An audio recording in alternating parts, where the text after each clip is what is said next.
En este video vamos a repasar un poco sobre los carbohidratos, estructuras, algunas particularidades de este tipo de moléculas. Entonces, pues para empezar, ¿qué es un carbohidrato? Un carbohidrato es una molécula biológica que consiste principalmente de estos átomos, de carbono, hidrógeno y oxígeno.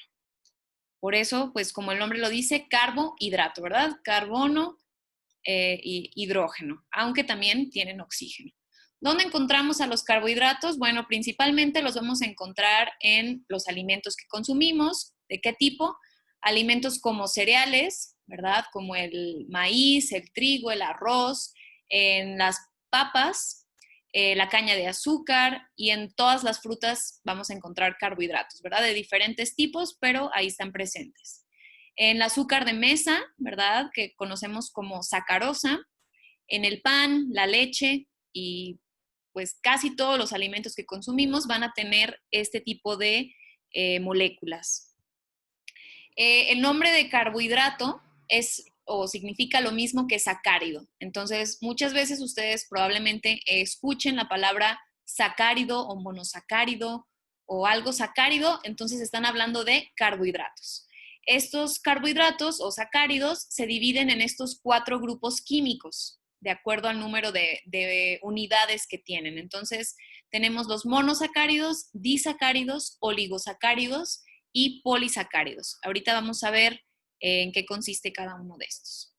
Los monosacáridos, pues son azúcares simples, ¿ok? Tienen esta fórmula de CH2O y entre paréntesis N, o sea que siempre existe esta relación entre el número de moléculas, perdón, entre el número de átomos de carbono, oxígeno e hidrógeno, ¿verdad? Si hay un carbono, habrá 2 hidrógenos y un oxígeno. Si hubiera 2 carbonos, pues entonces tendríamos 4 hidrógenos y 2 oxígenos, ¿verdad? En el caso de los monosacáridos se cumple esta fórmula. Son los más simples, ¿ok? Y normalmente tienen las características de que no tienen color, son solubles en agua y tienden a ser sólidos cristalinos, ¿verdad? Como la imagen que les pongo ahí. Entonces, los monosacáridos casi siempre los vamos a encontrar de esta manera. Estos monosacáridos se clasifican en, pues, diversos tipos de monosacáridos de acuerdo al tamaño que tienen. Entonces, dependiendo el número de átomos de carbono con el que cuente cada monosacárido, será el nombre que se le da. Se considera ese número de átomos de carbono y ese, por ejemplo, si son 3, pondríamos tri, ¿verdad? Si son 4, tetra. Y ese sería como el prefijo. El sufijo que se usa, con el cual podemos conocer que estamos hablando de carbohidratos, es osa. Entonces, si yo tengo un monosacárido que tiene 3 átomos de carbono, vamos a ponerle el prefijo tri y el sufijo osa. Entonces sería una triosa. Y así desde los 3 átomos de carbono hasta los 7. Entonces igual, si tengo 4 átomos de carbono, pondré el prefijo tetra seguido del sufijo osa. Entonces es una tetrosa. ¿Cuáles son los más comunes que vamos a nosotros estudiar en la bioquímica? Pues principalmente hexosas, es decir, 6 átomos de carbono, pentosas, con 5 átomos de carbono, y en alguno que otro paso de algunas reacciones químicas vamos a ver triosas, también algunas tetrosas probablemente, y hasta heptosas. Entonces realmente, pues todos los vamos a estudiar, pero los que son como los más importantes o los que van a tener ahí el estrellato serían las pentosas y las hexosas. Ok, por una parte tenemos esa clasificación de los monosacáridos, ¿verdad? De acuerdo al número de átomos de carbono que tengan. Además, también se clasifican a veces de acuerdo al grupo químico que presenten, ¿ok? Entonces, probablemente ustedes ya en sus cursos de química han llevado algo de química orgánica y conocen que existen estos grupos funcionales, ¿verdad? En los cuales, pues, podemos encontrar al grupo funcional de aldehídos, que es este que está representado aquí del lado izquierdo, y las cetonas, ¿ok? Entonces, Los monosacáridos, como dijimos, pues están compuestos de, bueno, todos los carbohidratos van a estar compuestos de carbono, hidrógeno y oxígeno principalmente. Entonces, esto lo que puede ocurrir es que pues tengamos un grupo aldehído en alguna parte de la molécula, ¿verdad? O un grupo cetona en alguna otra parte de otra molécula. Entonces, los carbohidratos, además de poderlos clasificar de acuerdo al número de átomos de carbono que tengan, podremos clasificarlos de acuerdo a pues qué grupo funcional tienen. Entonces se van a llamar aldosas cuando tienen el aldehído o cetosas cuando tengan el grupo cetónico. Aquí les pongo estas dos moléculas en las que veríamos en una de ellas este grupo. Este grupo es el grupo aldehído, ¿verdad? Cuando tenemos un carbono que está unido por un doble enlace a un oxígeno y el otro enlace que puede formar el carbono, porque acuérdense que puede formar 4, está ocupado por un hidrógeno, ¿verdad? Entonces tenemos aquí los dos enlaces con el oxígeno, 2, 3, 4. Entonces ya está completamente ocupado ese átomo de carbono y es un hidrógeno y un doble enlace con el oxígeno. Cuando veamos esto, estamos hablando de un aldehído, y cuando vemos esto, pero puesto en este tipo de estructuras, ¿verdad? Donde vemos muchos átomos de carbono, una cadena de átomos de carbono con sustituyentes de hidrógenos y oxígenos, sabemos que pues estamos hablando de una aldosa, ¿ok? Mientras que acá del otro lado tenemos la cetosa. ¿Cómo se ve una cetosa? Bueno, aquí en vez de tener este hidrógeno, como lo teníamos acá, tenemos un sustituyente en el cual hay otro carbono. Y entonces esta sería una cetosa, ¿verdad? Veríamos el doble enlace con el oxígeno del carbono, pues en el segundo átomo de carbono de la molécula, ¿verdad? No lo vamos a ver en la orilla porque no se puede, ¿verdad? Tendríamos este hidrógeno y entonces ya no tendríamos otro carbono. Y bueno, este tipo de forma de representar a los monosacáridos se le llama proyección de Fischer, ¿ok? Cuando vemos que están como un esqueletito, ¿verdad? Donde cada carbono se representa así por medio de líneas y de cada carbono van saliendo los sustituyentes, es cuando tenemos una proyección de Fischer, ¿ok? Entonces, si las llegan a ver mientras estamos viendo pues ya la materia propiamente de bioquímica, ustedes seguro que las van a usar. Y bueno, sí, como les dije, esta sería la aldosa y esta la cetosa. Y bueno, entonces ya vimos las dos formas en que se clasifican a los carbohidratos, bueno, a los monosacáridos en este caso, ¿verdad? Entonces existe esta clasificación donde juntamos los dos sistemas, ¿ok? Vamos a hacer mención del número de átomos de carbono que tienen y además de el tipo de grupo funcional con el que cuenta la molécula. Entonces tendríamos que puede haber, por ejemplo, aquí les pongo la glucosa, que es la estrella de la bioquímica. La glucosa sería una aldo, porque tiene un grupo aldehído, y si contamos el número de átomos de carbono, vemos que tenemos 6. Entonces es una aldo hexosa, ¿ok? Y la fructosa, que es otro de los monosacáridos que vamos a estar estudiando en el curso de bioquímica, pues nosotros nos damos cuenta que tiene un grupo cetónico. Entonces sería una ceto. ¿Y cuántos átomos de carbono tiene? 1, 2, 3, 4, 5, 6. Entonces esta sería una cetohexosa, ¿ok? Y bueno, puede haber, aquí les pongo aldotetrosas, aldopentosas, cetopentosas, cetoheptosas, etcétera, ¿verdad? O sea, puede haber muchas combinaciones, pero aquí les pongo dos de las más importantes, ¿verdad? La glucosa, que es una aldohexosa, y la fructosa, que es una cetohexosa. Ok, entonces, nosotros ya vimos esa proyección de Fischer, ¿verdad? De que parece como un pescadito o algo así, ¿verdad? Que es un esqueleto de los átomos de carbono con sus sustituyentes. Sin embargo, normalmente cuando los carbohidratos se encuentran en un medio líquido, se ciclan, ¿ok? Entonces forman una estructura cerrada en la cual, pues, se forma ese ciclo, ¿verdad? ¿Cómo se forma ese ciclo? Bueno, de esta manera. Entonces aquí yo les pongo esta molécula que si se fijan es esta misma, ¿verdad? Es la glucosa. Y entonces la glucosa se cicla para formar este anillo de 6 miembros, ¿verdad? Se parece como un hexágono. ¿Por qué parece un hexágono? Bueno, porque tenemos 5 átomos de carbono que están aquí involucrados en el ciclo. El sexto nos quedó acá arribita, si se fijan, pero el ciclo se da entre el OH del carbono 5, que es este, y el carbono 1, ¿verdad? Entonces, aquí lo que queda en medio de ese ciclo es este oxígeno precisamente, ¿verdad? El oxígeno que nosotros, pues, digamos, aquí están como ciclando y como que van a terminar compartiendo. Entonces, por eso nos queda un miembro, un ciclo de 6 miembros, donde 5 son carbonos y ese oxígeno es como la liga, el link que hay entre el carbono 5 y el carbono 1, que son los que se están ciclando.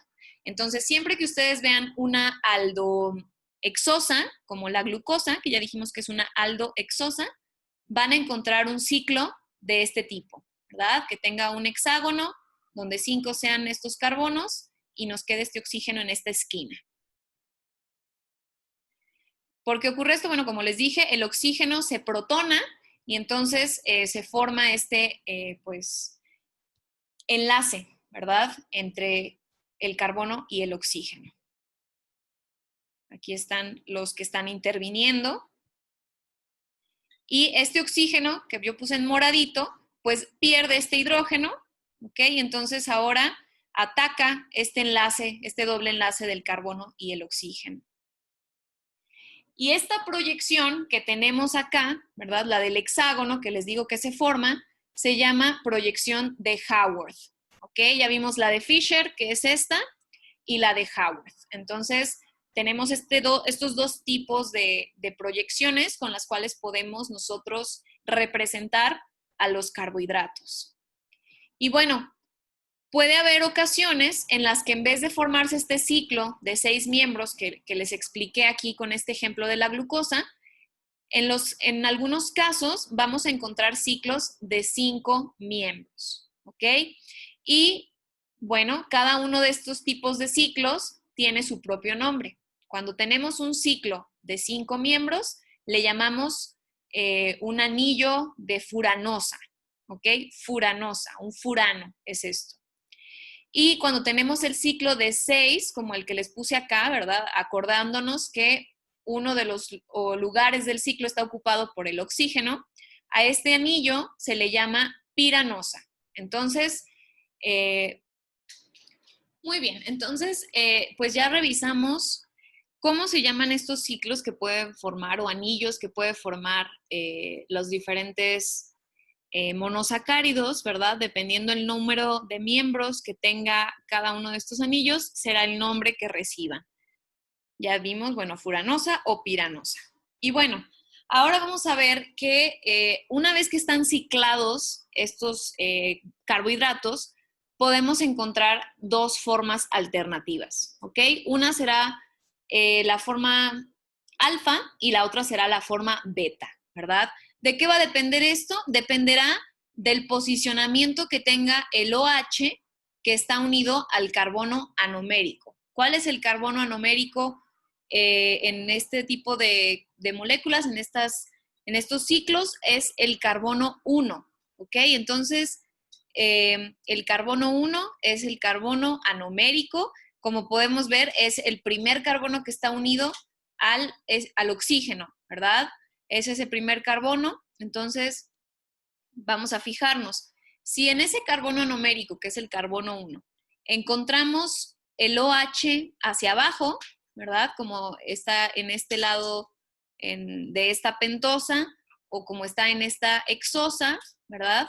En ese caso, hablaríamos de un alfa, lo que sea, ¿verdad? Un alfa carbohidrato. Entonces, bueno, en este caso podemos ver que es una pentosa, que es una aldosa, una aldopentosa, porque tiene el grupo aldehído, y además está formando un anillo de furano, ¿verdad? Que es este que veíamos, una furanosa. Y además de todo, es alfa, ¿verdad? Porque tiene este OH hacia abajo. Y lo mismo para este, nada más que acá tenemos un pirano, es una aldohexosa que forma un pirano. Y pues tiene igual el carbono, en el carbono numérico su OH hacia abajo, por lo que es alfa. Mientras que en la otra opción tenemos el OH hacia arriba y este sería pues para ambos casos un beta, ¿verdad? Entonces ambas se pueden estar a veces intercambiando, ¿verdad? Pero lo más seguro es que en alguna vez hayan visto o vayan a ver cuando veamos todo esto del metabolismo de carbohidratos, estos alfas y betas, ¿verdad? Entonces, ¿a qué nos referimos? A ese posicionamiento de los OHs. Y bueno, otra particularidad de los carbohidratos es que presentan isomería. Entonces, vamos a recordar que son los estereoisómeros. Estos son, o a qué nos referimos cuando usamos la palabra estereoisómero. Bueno, a que tenemos dos moléculas que van a tener la misma estructura, o digamos, no la misma estructura, más bien la misma fórmula estructural, ¿verdad? Es decir, van a tener el mismo número de átomos, tanto de carbono como de hidrógeno como de oxígeno, pero diferirán en su arreglo, ¿ok? Cómo están arreglados en el espacio tridimensional. Y bueno, dentro de estos estereoisómeros tenemos los enantiómeros, que son un tipo de estereoisómero, que es el que vamos a encontrar para los carbohidratos. Estos enantiómeros, ¿por qué se caracterizan? Bueno, son moléculas que van a ser, digamos, como la imagen especular de la otra. Si vemos aquí en esta imagen, tenemos estas dos moléculas. Ambas tienen 3 átomos de carbono, tienen 6 átomos de oxígeno y tienen 6 de hidrógeno y 3 de oxígeno, ¿verdad? Entonces, ambas son idénticas en su fórmula estructural. Sin embargo, ya cuando las vemos representadas, alcanzamos a ver que aunque tienen los mismos grupos funcionales, ¿verdad? Esta tiene igual un aldehído, acá también hay un aldehído. Acá hay un OH, acá hay otro OH. Y acá también hay un OH y acá hay otro OH. Entonces tienen los mismos grupos funcionales. Lo que está cambiando es el arreglo que tienen estos grupos en el espacio. Entonces, si yo pusiera aquí en el centro un espejo, lo que yo vería, si veo la imagen que se refleja de esta molécula, pues justamente es esta, ¿verdad? Son imágenes especulares la una de la otra. Y si yo intentara poner esta molécula encima de la otra, pues no van a ser iguales, ¿verdad? Son como nuestras manos. Si yo pongo, o sea, yo sé que tengo en ambas manos 5 dedos, ¿verdad? Pero hagan el experimento, pongan su mano derecha sobre su mano izquierda y van a ver que, pues, a pesar de que se parecen y tienen los mismos componentes, pues no, ¿verdad? Nos va a quedar salido el dedo gordo en ambas manos, ¿verdad? Entonces es algo similar a lo que ocurre. Sin embargo, si yo pongo mis manos y junto las palmas, ahí sí que a lo mejor voy a ver que son iguales, ¿no? Entonces es lo mismo que ocurre con los enantiómeros, son imágenes especulares la una de la otra, como nuestras manos.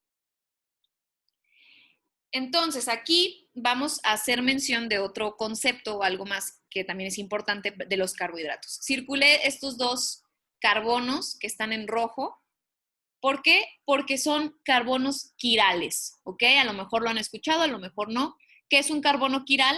Es un carbono que va a tener 4 sustituyentes diferentes, ¿ok? 4 tipos de átomos están unidos a ese carbono que son distintos. Podemos ver perfectamente que aquí este carbono, pues es un carbono que tiene un grupo aldehído, ¿verdad? Ese sería el primer sustituyente en ambos casos. Luego tenemos un grupo OH, lo cual también ocurre de este lado. Un hidrógeno solito, que también ocurre acá. Y pues acá otro carbono que a su vez tiene unidos hidrógenos y oxígenos. Entonces podemos alcanzar a darnos cuenta de que ese es un carbono quiral porque los 4 sustituyentes son distintos. ¿Ok? ¿Y por qué es importante mencionar esto del carbono quiral? Bueno, pues porque también de aquí se obtiene otra manera, algo más que le vamos a agregar a cómo a veces se llaman o se le llama a los carbohidratos. Entonces, este carbohidrato que les puse aquí, este cortito, que si se fijan es una triosa, ¿verdad? Porque tiene 3 átomos de carbono y podríamos decir que es una aldotriosa porque tiene un aldehído, se llama gliceraldehído, ¿ok? Este lo vamos a ver en las vías bioquímicas que vamos a estar revisando. Y bueno, este es el gliceraldehído, pero aquí podemos ver que en uno dice D y en el otro dice L, ¿verdad? ¿Qué es eso?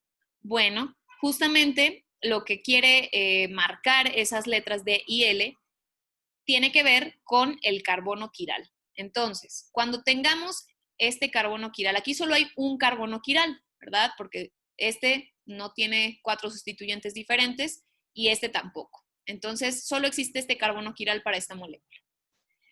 ¿Por qué se llama D-gliceraldehído? Porque el OH que está unido en este carbono quiral está a la derecha. Entonces es un D-gliceraldehído. ¿Y este por qué se llamará L-gliceraldehído? Bueno, porque en ese mismo carbono quiral el OH nos quedó a la izquierda. Entonces es un L-gliceraldehído. Son iguales, ¿verdad? O sea, acuérdense que la fórmula estructural es la misma. Lo que está cambiando es esa posición, ¿verdad? De cómo están posicionados los átomos. Y esta D y esta L, eso es lo que pues nos remarca, ¿verdad?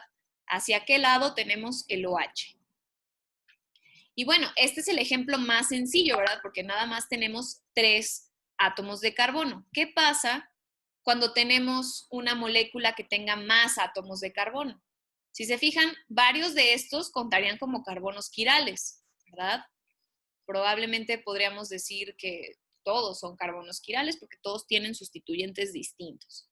Sin embargo, aquí por convención, o sea, ya es algo que todo el mundo de la bioquímica, de la biología molecular, de la biología, de todos los que estudian ese tipo de moléculas, ya se pusieron de acuerdo en que en el carbono quiral que nos vamos a fijar es en el penúltimo, ¿ok? Entonces en aquí esta era de 6 átomos de carbono, entonces nos vamos a fijar en el quinto. Y ese va a ser el carbono quiral que va a determinar si estamos hablando de un carbohidrato D o L. En este caso, pues podríamos decir que es D, ¿verdad? Porque está del lado derecho.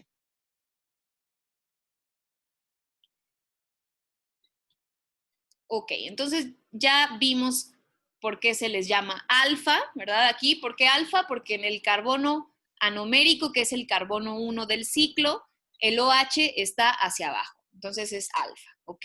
Eso ya quedamos. Luego, ¿por qué es D-glucosa? Bueno, si yo tuviera la estructura de Fischer, yo vería que en el carbono 5 el OH está a la derecha, por lo tanto es D-glucosa. ¿Ok? Ya puedo decir que sería una alfa D-glucosa.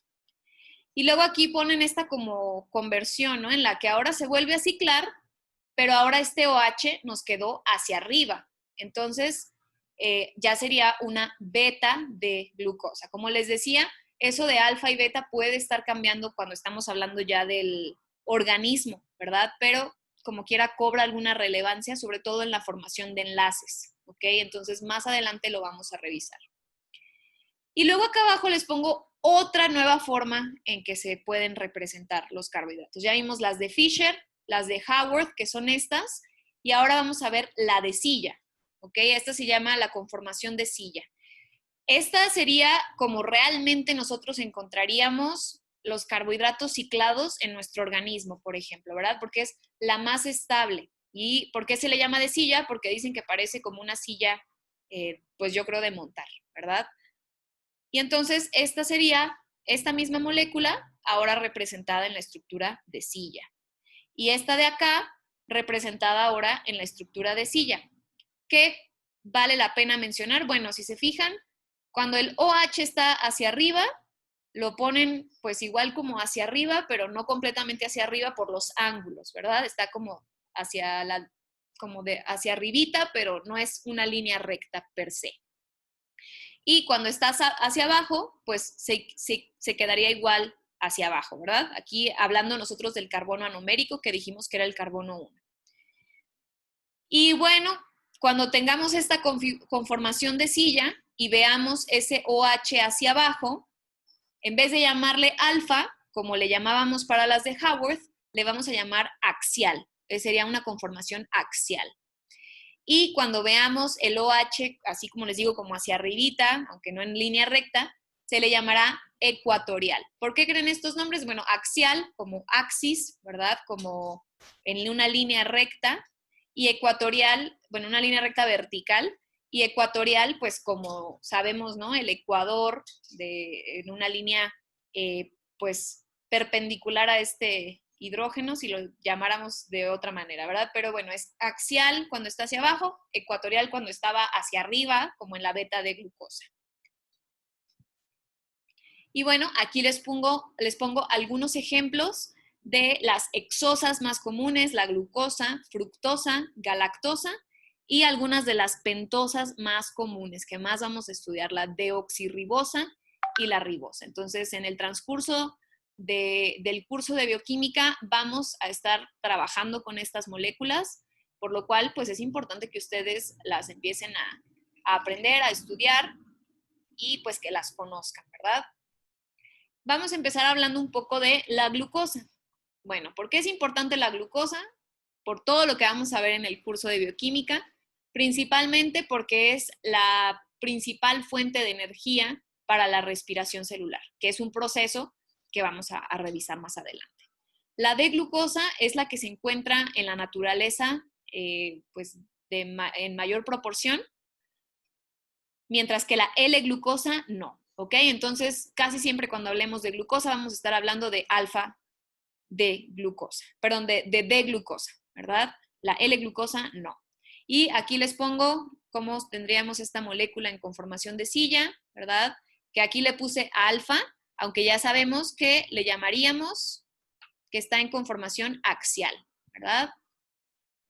La fructosa es otro monosacárido, es cetónico. La encontramos, como el nombre lo dice, en la fruta, ¿verdad? Entonces, tiene un sabor súper dulce, es blanca, no tiene olor, es un sólido cristalino y es el más soluble en agua de todos los azúcares.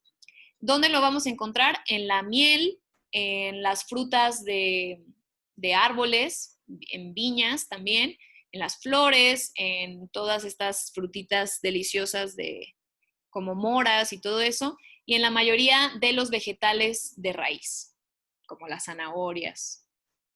Luego tenemos la galactosa. Esta es menos dulce que la glucosa y la fructosa. La galactosa la encontramos en los productos de origen, pues lácteos, ¿verdad? Por eso se llama galactosa, porque está en los productos lácteos. También la encontramos en los aguacates. La encontró por primera vez Louis Pasteur en 1856 y se puede encontrar tanto con la cadena abierta, como las representaciones de Fischer, o en su forma cíclica también. Y luego, bueno, vamos a ver la ribosa y la deoxirribosa. Son aldopentosas, ¿verdad? Aquí están sus estructuras. Podemos ver que son idénticas, ¿verdad? Lo único que cambia es que la ribosa tiene este OH en el carbono 2 y la desoxirribosa o deoxirribosa no lo tiene. ¿Por qué? Pues hasta el nombre lo dice, ¿verdad? Desoxi, o sea, no tiene ese oxígeno. Pero de ahí en fuera son iguales. ¿Por qué son importantes? Bueno, porque el DNA, que también lo vamos a revisar en este curso, está hecho, pues digamos que los monómeros que lo forman son nucleótidos y cada nucleótido va a tener una molécula de desoxirribosa para el DNA. Y para el RNA, que también es otra molécula muy importante, en este caso los nucleótidos se componen de ribosa. Entonces, estos dos carbohidratos, ¿verdad?, van a estar presentes tanto en el DNA como en el RNA.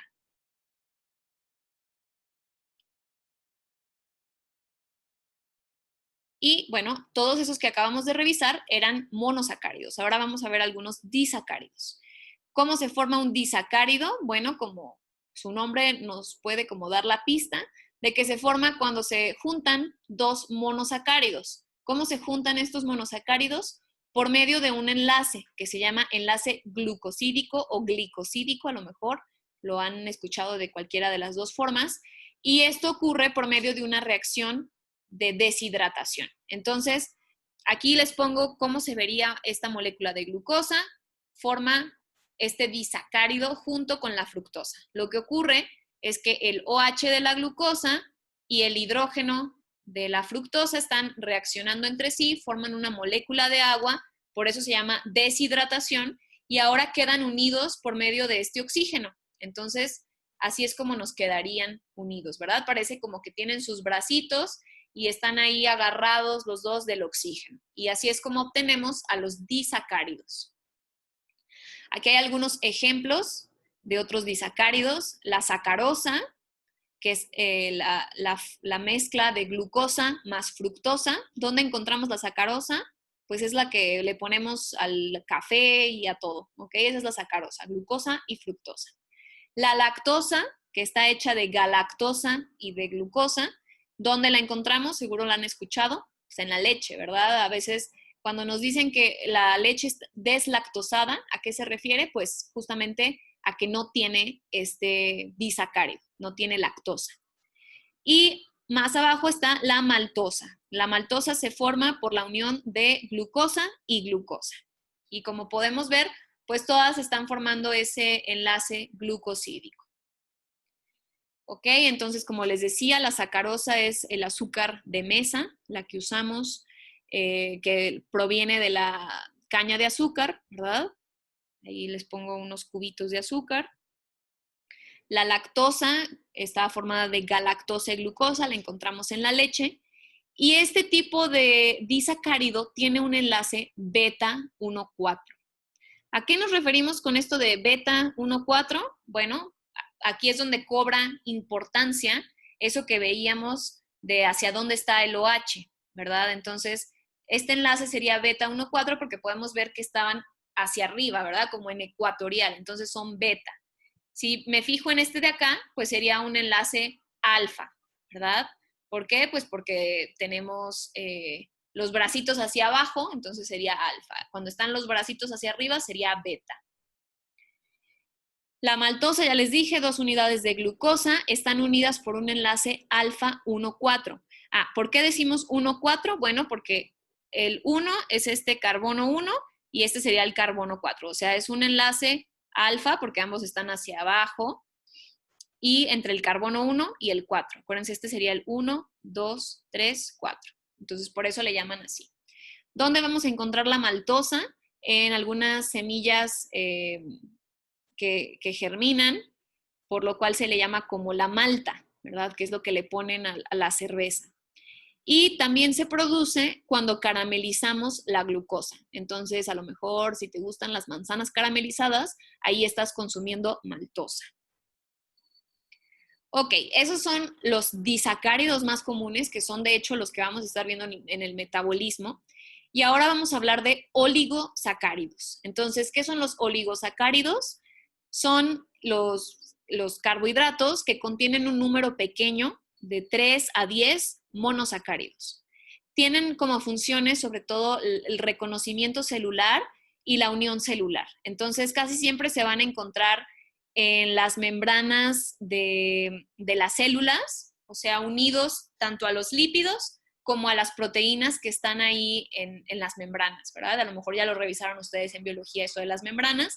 Y entonces, cuando están unidos a los lípidos, se les llama glucolípidos, y cuando están unidos a estas proteínas, se les llama glucoproteínas. Y bueno, tienen esa función de reconocer a otras células y de unirse a otras células.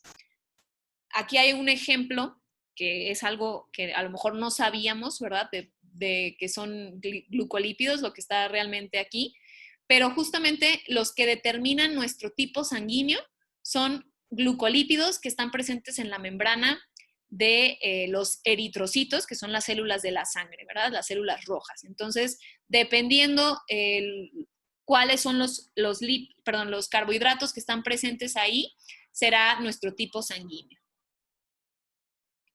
Y por último tenemos los polisacáridos. Esto sería, pues como el nombre lo dice, son poliméricos, o sea, van a tener de cientos a miles de unidades de monosacáridos que van a estar unidos igual por enlaces glucosídicos. Pero imagínense, o sea, los disacáridos eran 2 moléculas nada más, acá son de 100 a 1000 moléculas.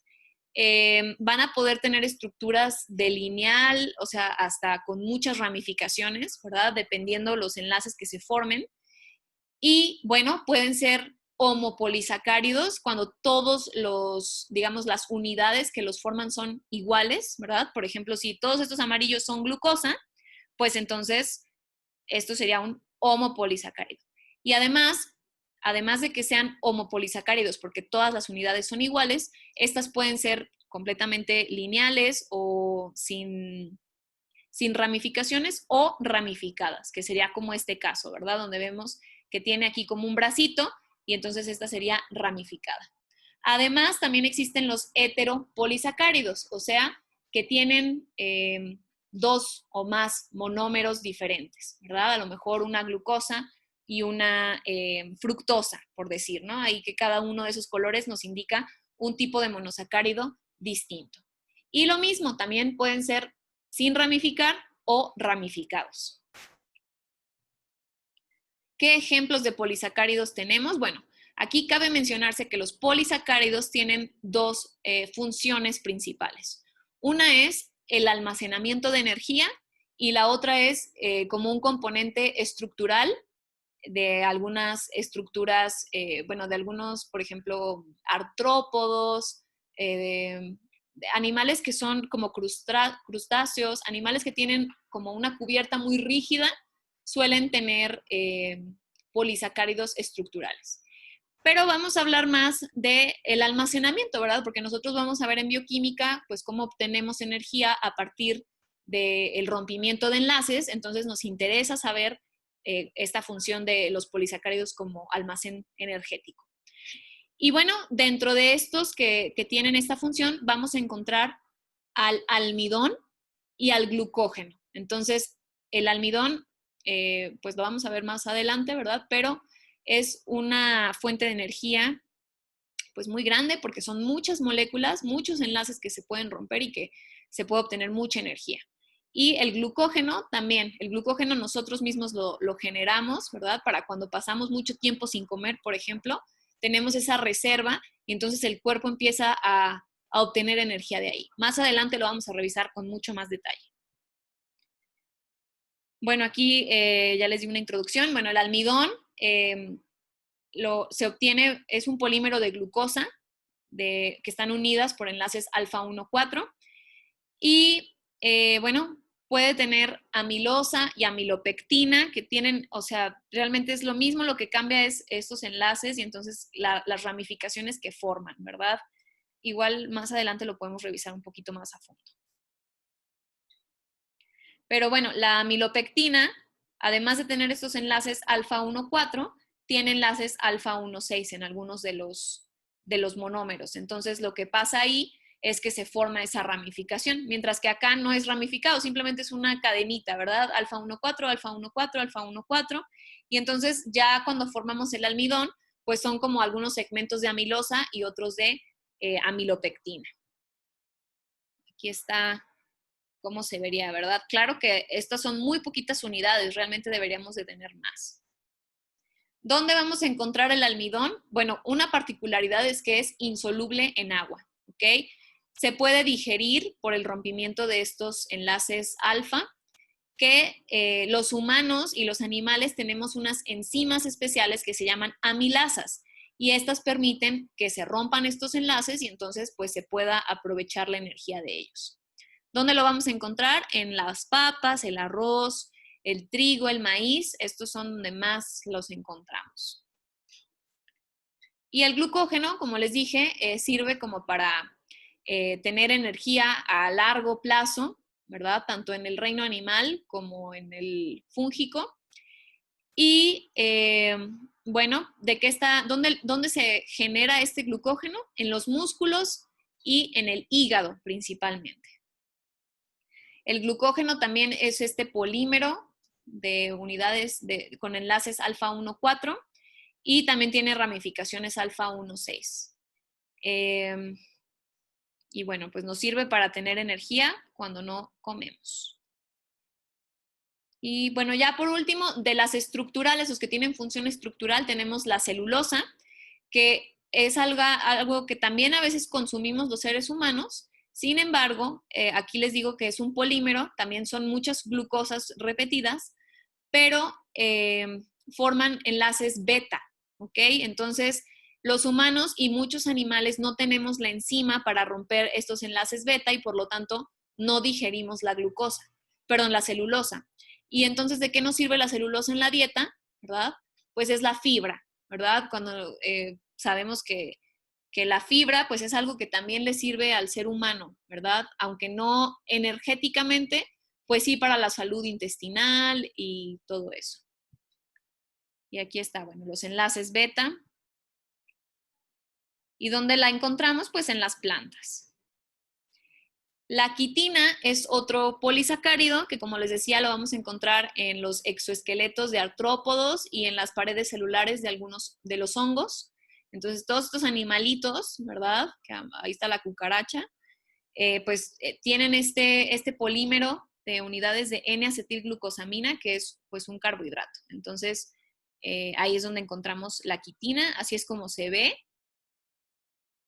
Y bueno, pues eso sería el repaso de carbohidratos. Espero que les sirva y cualquier duda me la pueden hacer llegar.